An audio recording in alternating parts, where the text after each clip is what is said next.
Now you will listen the special update in English.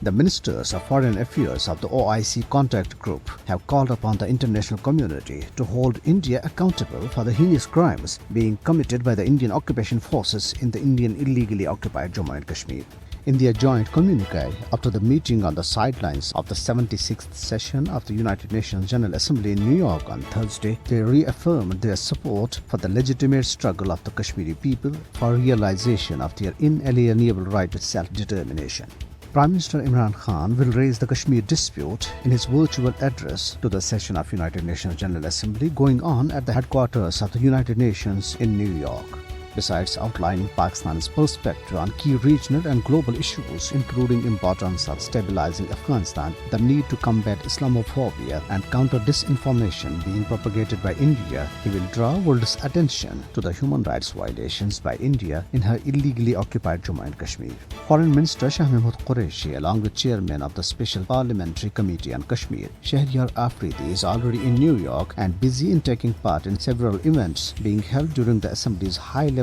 week, including a meeting of the OIC Working Group on Jammu and Kashmir and meetings with his counterparts, think tanks and media to apprise the world community of the importance of the settlement of Kashmir dispute, India's crimes in Kashmir and Pakistan's perspective on various global issues. Shahryar Afridi briefed the Director of United Nations of the Human Rights Watch, Luis Charbonneau, on the human rights situation in Indian illegally occupied Jammu and Kashmir. Meanwhile, in Indian illegally occupied Jammu and Kashmir, complete shutdown will be observed tomorrow to protest against Indian Prime Minister Narendra Modi's address to the United Nations General Assembly. Call for the shutdown has been given by the All Parties Hurriyat Conference to draw the world's attention towards the Indian occupation and Modi regime's illegal actions taken on and after 5th August 2019 to change the demographic composition of the territory. The All Parties Hurriyat Conference spokesman in a statement in Srinagar said the people of Indian illegally occupied Jammu and Kashmir through complete shutdown will send a clear message to the international community that they reject India's illegal occupation of their homeland and will continue their struggle till they are given their UN-mandated right to self-determination.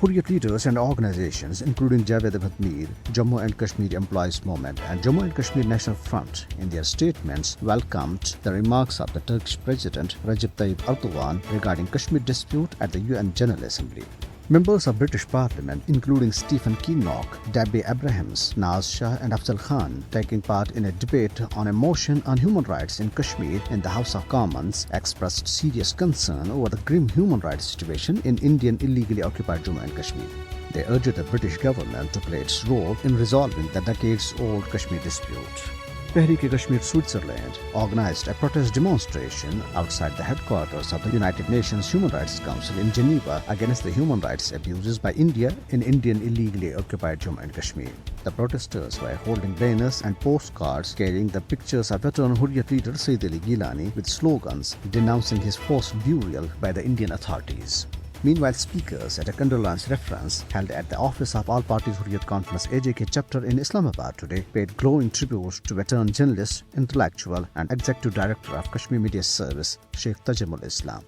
The speakers included Federal Minister Saeed Fakhar Imam, Sardar Masood Khan, Dr. Nazir Qureshi, Raja Najabat Hussain, Sayyid Saqib Akbar, Muhammad Farooq Rahmani, Ghulam Muhammad Safi and Sayyid Faiz Naqshbandi.